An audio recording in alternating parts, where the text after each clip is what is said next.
Welcome to Toy Business Unboxed, your gateway to the secrets of the toy industry. Here, Jason Shea, a toy entrepreneur and expert in the field. Every product we develop is really inspired by some of the real life experience that we have with our son. 60% of all toys last year were sold on Amazon, which is incredible. Be passionate about it because it's a road, it's a journey. Like when you have an idea that you think is like gonna somewhat like change the world, make things better, I'd say go for it. We'll guide you through the enchanting world of toy design, marketing, and manufacturing. Now let the unboxing begin. Hello, welcome to another episode of Toy Business Unboxed. I'm your host, Jason Shea, and in this episode, we do a deep dive into the world of specialty toys with Kevin, a seasoned toy industry veteran with over 3 decades of experience.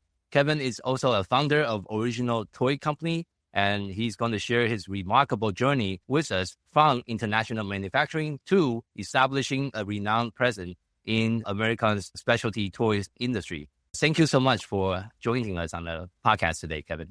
Good morning, Jason. Glad to be with you. Can you tell our listener and the audience a little bit more about your journey into the toy industry? What inspired you to start the Original Toy Company? Thank you. I've put in probably over 35 years. I came into the business about 35 years ago. I had the pleasure of running James Galt Company, Inc., which was a company based in England. I ran their U.S. and Canadian operations. They had educational products and toys. And they were one of the oldest toy companies in the world at that time. I then served underneath them for many years. And then I had the opportunity, probably about 20 years ago, to create my own company and create my own products. That's pretty much, the Original Toy Company was established and invented. And here we are. We keep going and doing some great stuff. And we've stayed totally specialty from day one. We've never drifted to the left or the right. We've always gone straight forward. And I take great pride in that because I think that there's not a lot of people or companies out there that can say their true specialty. And we're one of those folks, and we carry that banner very proud.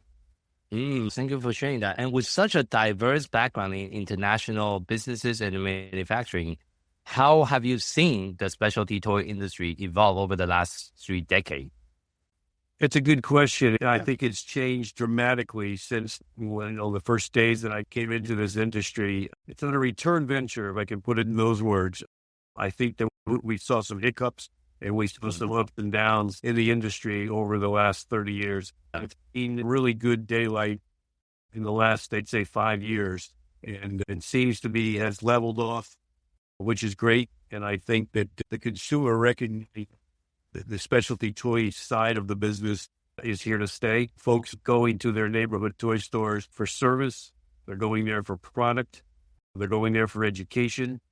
Yes.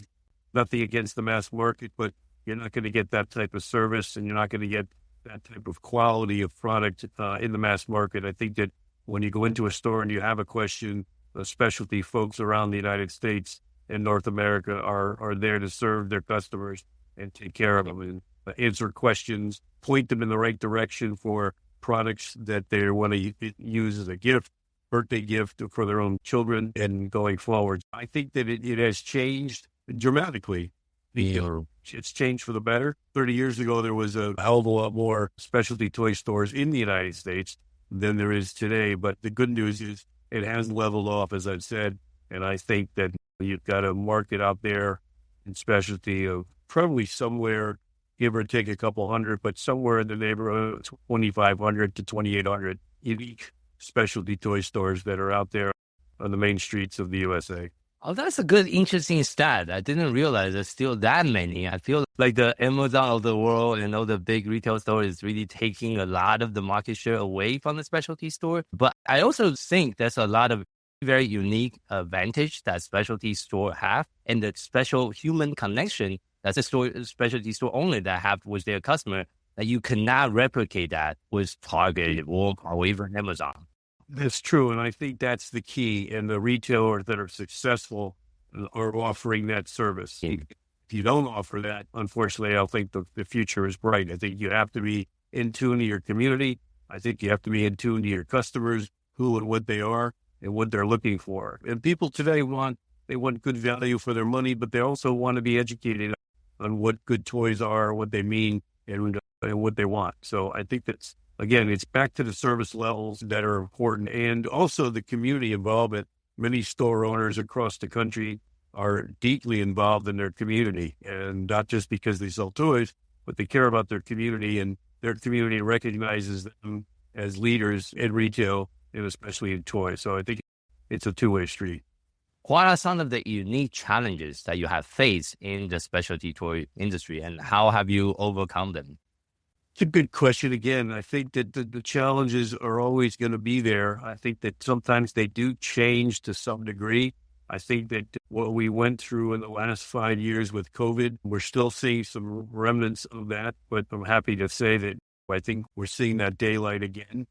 COVID did a lot of negative things, not just to the toy business, but to many different industries. We face challenges in manufacturing and developing product. We face challenges in the marketplace from a pricing standpoint. It's important, not just to us, manufacturer or distributor, but also important to the retailers, at finding a good mix of product that is going to give them margin. The magic word is margin for all of us, is that it's got to be profitable for everybody in the circle. It's got to be profitable for the retailer. It's got to be profitable for us as selling the product to the retailer. It's got to be profitable for the sales reps. So there's a number of folks that are in this kind of circle of this, but I think the challenges going forward will probably be the same. I don't see that changing too much. I think that you continue to reinvent yourself. And I know those are tough words, but I think at the retail level and at our level, if you're not doing that on a regular basis, you better start, because I have to tell you, the world is changing at a very fast pace. That would be the number one challenge that I see, is that you have to keep reinventing yourself, not just accepting the status quo. 100%. Or you gotta keep moving and get unique and different products. So again, the retailers are always looking for new, innovative products. That's another piece of it.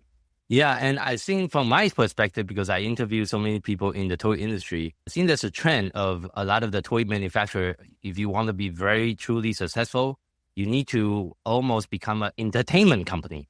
Let's look at what Disney is doing. Let's look at what Mattel is doing with the Barbie movie and all that stuff.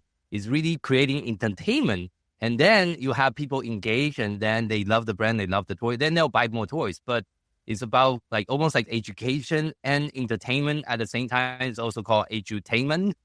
So that's a huge trend right now in the industry, because it's more than just a product. It's about how can you use the product, but also create content that you can engage with your audience. So I think especially for the toy manufacturers like myself, and even for your company, it's very important to think outside the box. How can we create more content that'll be helpful and beneficial to our end user and our end consumer? And one more question I want to ask, how did you see Amazon being a disruptor in the industry since 30 years ago? Amazon is really not there yet. So when you first started, but I'm pretty sure you see the history on how Amazon was able to grow into this giant company and take over 50% of all market share online currently for retail. What is your perspective on that? I think that's true. I would say that when I started this journey, the Amazons of the world and Walmart.com and those folks, they were nowhere near on the horizon. I guess I'm aging myself now. We had paper catalogs. We still have that we sell to, that folks look forward to getting a paper catalog in their mailbox. So that's the part that when I started, there was probably at that point, oh my God, there was probably anywhere from 15 to 20 catalogs that were out there that were designated for toys, both third and fourth quarter, and some went all the way through the 12-month cycle.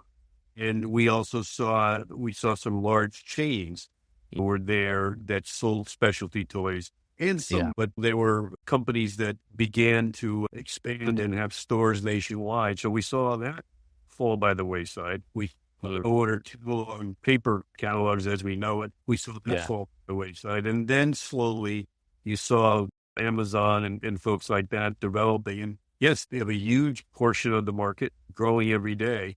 But again, we go back to, from a retail standpoint, the retailers that are successful today are the folks that are making their store or stores. Folks get in their car and they drive to a specialty toy store in their neighborhood or in their town or their city. And it's up to that retailer to offer product that's unique. Yes, in many cases, you might be able to buy that same product on Amazon. There is still people that want to feel and touch and get educated about that particular product. And if the retailer is doing their job, they're attracting those folks.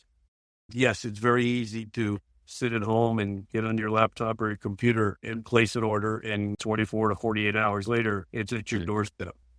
I saw folks when COVID hit that were delivering from their toy store. You could pull up from, hook your horn, and someone in the store came out and gave you that box. So everybody is trying to continue to reinvent themselves, but Amazon is not going anywhere. They're getting bigger. Yes, they are. Understandable. But I think that from the retailer standpoint, which are the specialty retailers that are out there today, continue to challenge themselves. As their markets. It's not just in toys. You've got to have a destination today, and maybe some entertainment is involved there. Maybe cartoon characters, whatever that might be in that given store. So again, all bets are off. I think you can do whatever you think your community is going to accept and what people will like. There is some very unique experience that you cannot replicate online that is only available when you have an in-person store. For example, I interviewed one of the toy owners. She have a store in Seattle. What she does is she will have like special community event and invite the customer to go into the store. One of the events they were asking, I believe they are doing like a contest of how to decorate their toys. And then they will like select the winner, just make it really fun. It's almost like a competition, but also like a fun contest that the local community can, she's trying to bring the local community together so people can interact with each other. Well, that's what was missing during COVID. We have zero actual in-person social connection. We have Zoom meeting, but that's different than shaking someone in person with the hands and having that human-to-human connections. And I think that is a very unique advantage of a specialty toy store that Amazon of the world can never duplicate. But since with what I do, essentially what I do is I help business to launch their toys on Amazon. So what I see, one of the common fear some of the people have is, is Amazon going to take away my retail like store presence and all that? I would say it's actually the opposite. It should enhance the experience because a lot of the people when you are doing shopping, I do it myself. When I go into Walmart or Target, if I want to buy a toys or anything, the first thing I do is scan the barcode and read the review on Amazon. I'm not the only one. I'm pretty sure. I do that all the time. Especially the higher the ticket item, the more I look at the review. It's like, I'm about to spend like $50 on this toy. Is this going to break in 2 days? I feel like it actually complement each other if you do it correctly. If you have the MAP pricing in place and really control the price so it doesn't erode and really compete on each other. That's why when I'm consulting with my client, like having that like battle plan going in to and launching Amazon is so important. All of your retailers need to be on the same page, and some retailer will try to sell your product on Amazon too. So you need to know that and try to have the exclusive like agreement in place with all the retailers. You are not allowed to sell on Amazon, only us. So you have that 100% control of the Amazon buy box, which is also very important. But I don't feel like it's a direct competition because it's very different. The experience that a specialty toy store can create, Amazon can never create that in a million years. It's just not possible. How can you create that in-person community-like feel where people like and know people's names? Amazon doesn't know your name. They don't really care. They will never know your first name. But that is the unique experience that the specialty toy store and the store owner can replicate and can create. That is the advantage that will never go away, in my opinion. That's very true. And I also think there's another piece of the puzzle that, as we spoke in the beginning of the podcast, in regards to being 100% specialty and protecting specialty. From our standpoint, what we do is we protect the whole circle. So if there is a certain price point we all need to be at, we protect it. There is companies that are doing that religiously, and there's companies that are not. So I'm glad to say from our standpoint that we protect the retailer and we protect the pricing of that given product, whatever it may be, because the minute you let that loose, we pride ourselves in staying on top of that. It's a daily job. We're looking for long-term partners. We're not looking for short-term partners. A lot of people you don't want to get into the short profit making. We're there for the long haul. And I'm proud to say that the people that we work with over the years are in the same thought process. And so again, you shouldn't be, if you're dealing with a company that you have to worry about pricing, then you shouldn't be. Exactly. Companies out there that you'd feel comfortable and that they're going to stand behind you and you're going to stand 100%. Let's talk about your own company a little bit. The original toy company emphasizing educational play value. Can you share some of the product? Or I don't know if you have any product at the room that you're in right now that you can also show on camera. But what are some of the products that you're most proud of? We have a number of products. We go from infant up to about, I'd say, 7 to 8 years old. The core of our product would be, age-wise, would probably be from 3 to 6. And we go from high-quality, small impulse items to item like a trampoline. We were one of the first ones to offer a nursery trampoline in the market in the United States. We're proud of that. Majority of our product is wood. We get out of rubber wood. A lot of it's made out of rubber wood. A lot of it's made out of oak and maple. So it's very traditional products. We have a product called Fit, which is a very simply an elastic group of wooden blocks that we invented about over 10 years now. And we've sold millions in the specialty market. We do a line of musical instruments for young children. Again, it's targeted at anywhere from 4 to 6 years old. We traditional wooden blocks. We don't really do any craft end of it. It's primarily infant impulse building. We do a number of different products that we have developed over the years. And we also, our products that we're proud of are products that when we bring them out, they're there for lifetime, for years. We're not in the business of creating a product that's going to be popular for 2-3 years and then we move on. Our model is basically to offer high quality, traditional type toys. And again, we've seen that market up and down over the last 10 to 15 years, but there is still a lot of folks, consumers that are looking for just nice traditional toys. We have product like pop-up toys that we have done. We do a pop-up school bus. We do a pop-up fire truck. Pop-up robots. Okay. That sounds fun.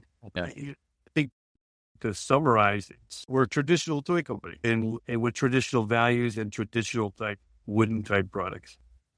I want to transition the question to talk about how important it is to maintain relationship with sales rep and distributors, because I'm pretty sure you have a lot of sales rep group that's representing the company. I think the short answer to that is that, again, to the magical word of relationship. In our case, we take the United States and we divided it up into 12 sales territories. And you have a number of sales groups that are out there offering their services to the specialty toy trade.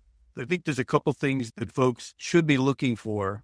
Number one is a relationship, with the standpoint that it's a sales group or individuals that you and your company feel comfortable with, and vice versa, meaning that sales group feels comfortable with you. So that's number one. Number two is I always highly recommend that they offer many different lines underneath one roof, that they sell toy lines. I always say that you try to look for a sales group that does not have any conflicts, meaning that they carry other companies that are the same or similar to your products. That's not the answer, because you want somebody that you're going to have a relationship and that group is going to be with you long term. Our average sales group that we have been with us a minimum of 10 plus years. So I have sales reps that work for me that have been with me over 30 years. They are relationships. We're both partners. We're both partners in the same type of business. And I think that carries a great value. It's tough out there as a sales rep, keeping in mind that they work on commissions. So they're out there. You want a sales rep that has good relationships with the retailers. And many of them do. When you engage with a new sales rep group, can you interview the rep and say, I want this rep instead of the other rep? How does it usually work? You're usually hiring a sales group. So within the group, you might... But then you always have A player and B player within the same group. But I only want an A player. I don't want B player that's representing my brand. Can I even able to choose that? No, because I think what happens is you're looking at a certain sales territory. Let's say it's 3 or 4 states sales territory. And in Yeah. that group, there might be 5 people. And like with any sales organization, there is always going to be stars and there's always going to be maybe folks that Yeah. good as the star, but you're hiring the whole group. And if you do it, they all bring something to the party. And I think that's Okay. important. They have a tough job. And again, Yeah. you want to support them I look at them as that they are representing me I'm not physically in the Mhm. field. They are physically in the field. From our standpoint, you have to support them. You have to back them up. And you would like the same thing in return that they're going to support and back you up. It's not an easy process. I can tell you that for more than 25 years, we've built a network of salespeople, and that's something that you cannot do overnight. Yeah. Yeah. You talk to retailers and find out retailers like Joe or Mary, they may not like Fred, whatever. So you try to find a nice chemistry for everybody. And we've done that. It's not something that happens overnight. It takes time. For sure. Thank you so much for sharing that. My next question is really about the product development process. How many SKUs do you currently have? I can imagine you have a lot of SKUs right now. Yeah, in total, we probably have about 225. There's a lot of SKUs. It fits right into my question. What criteria do you use when you're selecting new toys to add to the lineup? We probably on an average year, say this coming January, on the average year, we probably introduce a low of 8 to a high of maybe 12 to 15 totally new products. But at the same time, we're also looking at products that we've sold for many years. Yeah. Are doing their job, then fine. But you are going to find product that begins to decline, and maybe that product needs to be revamped. Maybe this needs to be taken out of the line. So we don't grow the SKU. If anything, we control that SKU. Somewhere around a couple hundred at the most. The core of the items are probably, I'd say, anywhere from 30 to 40 core items that are moving through the system every single day. So ideally what you're looking for is to develop a product that is going to go into the core and raise that number of the core up. It'd be great in the world if you had 200 products and all 200 were in the core. That's just not going to happen. You're going to find that you're the product core that constantly sells and constantly moves through the system. So we concentrate and try to look at developing our core to be tighter and maybe slightly a little bit bigger. Do you also try to work with toy inventors and license their idea as well? Or do you have an in-house team where you just develop everything in-house? We pretty much develop our own line of product under the original toy brand name. Yes.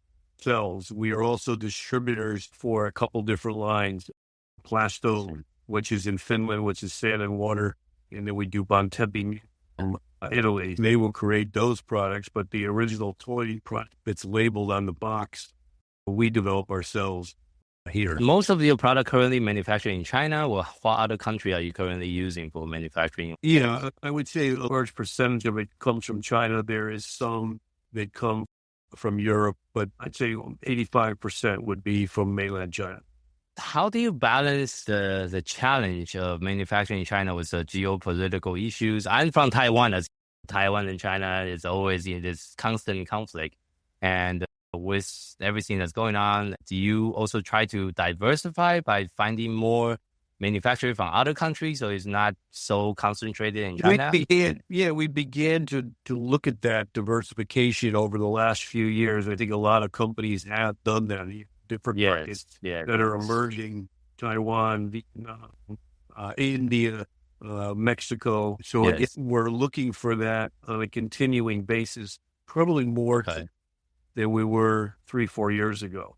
What country do you recommend to diversify? You probably would begin to start looking at Vietnam as a possibility, possibly Thailand also, and possibly India. A number of them are going to be players. As I say, players, they're going to be able to offer, I think, better quality and better services as time goes on, because you can see those changes occurring now.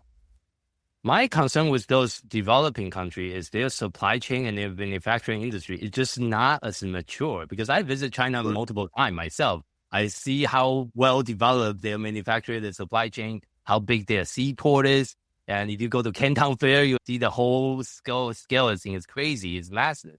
So that's my main concern is like, are they really ready for that? But I think you're absolutely right. I think it's going to take time with infrastructure and materials for those other countries to come online and be players, so to speak.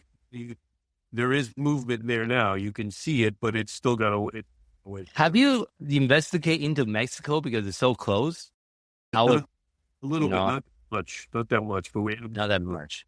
They tend to be, from our standpoint, wood-based products. We really haven't found that. If it's paper goods, crafts, things like that, then I think that there is possibilities in Mexico. But for the type of thing that we want or what we're looking for at the moment, I can't really not yet.